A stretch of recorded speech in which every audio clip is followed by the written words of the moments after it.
Pisces, December 2016. Hello, my sweet Pisces. And we're from a setting that many Pisces will appreciate, the ocean, the Pacific Ocean, where you're swimming away. And hopefully you enjoy the views and enjoy the soothing sound of the waves. And hopefully you also enjoy that prediction that I'm going to make, that forecast for December 2016. I'm Ladder from astrolada.com, and this is for everyone who has their ascendant, sun or moon in Pisces. Okay, how does the month start? Well, Jupiter rules Pisces. It's one of the planets that rules Pisces. Modern astrologers say Neptune also rules Pisces. Both of them do. But still, I'm traditional astrologer. I love Jupiter as a ruler of Pisces, and it does work. And Jupiter is receiving a supporting aspect from Mars the first 3-4 days of December. Mars is energizing. Mars can make us more enthusiastic, can help us through our actions to achieve some goal of ours, you know, in a harmonious way without rubbing others off. So Mars is helping you. You're Jupiter, guys. So, you know, go for it. I love this combination, this planetary Mars trine Jupiter at the start of December. Sorry. And you might even receive some hidden support. Mars is in your 12th house from others. Jupiter is in your 8th house as well. They're both hidden houses.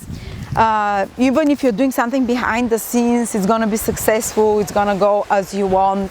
And you might receive some support from others, privately, secretly, as I said. Emotionally, there might be some release or upliftment of emotional state of mind, because both 11 and 12 houses are about feelings as well. But just any kind of actions, go for them, because Mars is trining, which means helping Jupiter, you. Mars is action, Mars is initiative. And there can be support that comes to you from Mars endeavors, whether it's through some physical exercise or support from men or youthful people. Mars rules all those things, you know. Okay, so what else is happening? On the 8th of December, Venus goes into your 12th house and it's gonna be there till the end of December. 12th house is private secret, remember? And actually in Vedic astrology, Venus loves being in the 12th house, transiting there. Why is that? Because 12th house is our private world, and it's very spiritual house, and it's our inner sanctum, the soul. And Venus is the planet that can bring relief, that can bring emotional healing when it's in the 12th house, that can bring inner peace in some way. Also, 12th house is private and hidden. Venus is pleasures, so that can be somehow allowing us to relax through private pleasures. Actually, they say Venus in the 12th house by transit can bring bad pleasures. Well, isn't bad pleasures their private activity? And Venus is the planet of love, so private activity that's very enjoyable in private. Wink, wink, you know. So that's one thing it can give. It makes it also more romantic when Venus transits the 12th house, more dreamy. And 12th house rules faraway countries or places that you escape reality through. And Venus is pleasurable activities. So you can escape reality, wink, wink, one way that I told you. Another way is through, for example, art and movies and enjoyable activities, or even drinking. Venus can rule those things in private, or by escaping reality by going on a holiday. And if you go on a faraway exotic holiday, which is 12th house, some island, isolated somewhere, you can even have a romantic experience there with Venus in the 12th house. Of course, that's not going to happen for all Pisces. The least it can manifest is that you can enjoy when you want to take a break away from reality, which Pisces need to do occasionally. You go it and do it in the privacy, in your own privacy. Now you can allow your imagination to go run wild. Your imagination will definitely run wilder with Venus in the 12th house. You might have even erotic dreams, but it's basically, on the least, manifestation is just allowing you more ability to enjoy your own company and privacy, ability for some private intimate encounters, ability for more fantasy and daydreaming that feels very satisfying and pleasing, reading books, escaping reality through movies and things like that. Or in the best case scenario, exotic holiday with an exotic foreign person, you know. But anyway, and people that are in any kind of creative fields might find this Venus in the 12th house very supportive. Okay, then around the 10th of December we have Saturn conjoin the Sun. So maybe 2-3 days before, 2-3 days after, you can have some important manifestations or decisions to take and developments in regards to your career. Because both Saturn and Sun are serious planet, no nonsense planet. Sun is our career and goals. Saturn is also connected to our responsibilities and duties. Maybe some authority figure might be putting more pressure on you and demanding more from you. Or maybe some work project or career project or some important career decision might have to be taken that involves more responsibilities, that involves more serious consideration around that time. Then Mercury goes retrograde. Mercury, for all Pisces, rules their relationship because it's the opposite, it's the planet that rules the 7th house. So for Pisces, more than anyone else, this is when Mercury goes retrograde, is when past relationships can come to be reviewed, to be seen from a different angle, maybe to be released as well, to be restarted. Maybe friendships, relationships, connections. It doesn't have to be just lovers from the past coming, but that's from the 19th of December till the end of the first week in January. Be prepared, someone can come back into your life, you can get in touch with someone, you know, but it's happening.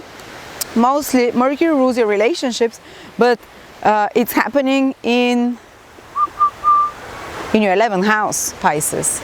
So this means friends can come back from the past, or some social contact can come back from the past, or some kind of long-term, or you might have to re-examine some long-term goal and plan, because the 11th house is the house of our dreams and wishes. So you might have to re-examine it and cut off the things that are not productive, that are not going to be materially beneficial for you. After all, Mercury is retrograde in Capricorn, and Capricorn is a very sign, a no-nonsense sign that just doesn't want to waste its time with things that are not going to bring tangible results. So you might have to reevaluate, reassess old friendships that are not going to bring any fulfillment or tangible results, or old work connections. Capricorn is work, or old network connections can come to the surface, maybe to be resumed and to bring something beneficial, or to be closed down. And friendships again, or some long-term goals which are which are delusionary, which are not practical to manifest. Mercury can crop them up, you know, or Mercury can bring you rewards that come to you from something past that you've done, because 11th house is the house of gains and rewards. So for example, you might have worked on some project, Pisces, in the past, and now it comes and you get a reward for it, and you're like, something from the past comes back and you're like, oh, okay, or you get some kind of a gain from it in some way, from some past actions. Okay, and then big news for you, Pisces, is that from the 20th of December till the end of January, so almost a month and a half, Mars, the planet of energy, is entering your sign. It's entering Pisces. So it's kind of, you're starting to get more and more energy after the 20th of December, just on time for Christmas, for New Year's Eve, to be, you know, energized and partying. And especially since, you know, Mars actually for Pisces will, and it's not an aggressive influence, Mars in Pisces. You can still feel more frustrated while Mars is in the first house, but this frustration is only so the universe can push you to take some actions, to mobilize you. So someone might press your buttons, but only to mobilize you into action. And you can feel a little bit more itchy and annoyed and irritable, maybe not throughout the whole month and a half, but certainly for 10-15 days out of that period, while Mars is exactly transiting your Sun, Moon, or Ascendant. But also, the best thing for Mars is that you can transform that energy into proactive initiative energy, into starting new things, into being physically more active. If you're naturally inclined to high blood pressure, be careful. Mars there can raise it. But also can make you more adventurous, daredevil. So if you haven't had the courage to take some actions, to initiate something, to approach something, when Mars goes into your first house, and this happens once every 2.5 years only, Pisces, to be for a month and a half in your sign. So this is the time to get energized, to get moving, and to confront some problems as well, because Mars is not afraid to, you know, come out, even though Pisces are not usually the most confrontational sign. They don't want to, like, you know, butt heads with you. They're not Aries. But when Mars comes into their sign, they get more spunk, and they're like, okay, I'll show you. Okay, it's been a long time coming. Now let's take off the gloves and let's face each other. So you're more willing to face crises and situations that demand your immediate attention, or situations that demand kind of urgent actions. And sometimes little crises appear as well, while Mars is in our sign, just so we can address them and fix them, because Mars is the problem fixer. And that happens after the 20th of December onwards, till the end of January, remember. Okay. And then we have the big configuration, Jupiter opposition Uranus, starting from December towards the end, but you're going to feel it probably the whole of December. It's going to repeat again in the spring, I think, of 2017, and then towards the summer. And then we're going to have in December Uranus trine Saturn, and it's going to repeat again 2 times in 2017, almost till the end of the autumn of 2017. So those influences that are starting now in December, they can give you an inkling of what can manifest over the whole 2017, guys. So they're going to have a long-lasting influence. It's not like a one-off. It's going to pass for 1 month and that's it. No, it's going to be long-term. And what's happening? Uranus opposition Jupiter in your financial houses. Uranus is in our 2nd house. No. Uranus, yes, is in your 2nd house. Jupiter is in your 8th house. Personal resources, other people's resources. But Saturn stabilizes those from your 10th house of social status. What does it mean? Maybe a career changes that you make, Saturn in the 10th house, with personal efforts, or some authority figure can bring shifts in your financial situation. But these can be sudden shifts, but they'll strengthen your social status, Saturn in the 10th house. And for example, you can get like an increase of income that comes to you through others, or that comes to you through your personal activities. For example, you can discover some new source of income, and that can open the doors for sources of income that comes from other people, from partners, for example, or other people in some sort, which is the Jupiter opposition Uranus. And again, as I said, it starts gradually manifesting from the end of December, and you fully see the results of that by the end of 2017, and you'll see, wow, my financial situation really changed, so did my values, or something. You change something in your values, Uranus in the 2nd house, that changes your financial situation, and that changes your social status as well, but in a way that is not too disruptive, in a way that actually creates more lasting stability in your life. So that's what I see for you guys. And actually, you know, Jupiter in the 2nd house, Saturn in the 10th house for you Pisces, making a trine the whole 2017. That's great for career and money. That's great for your social status and your financial security.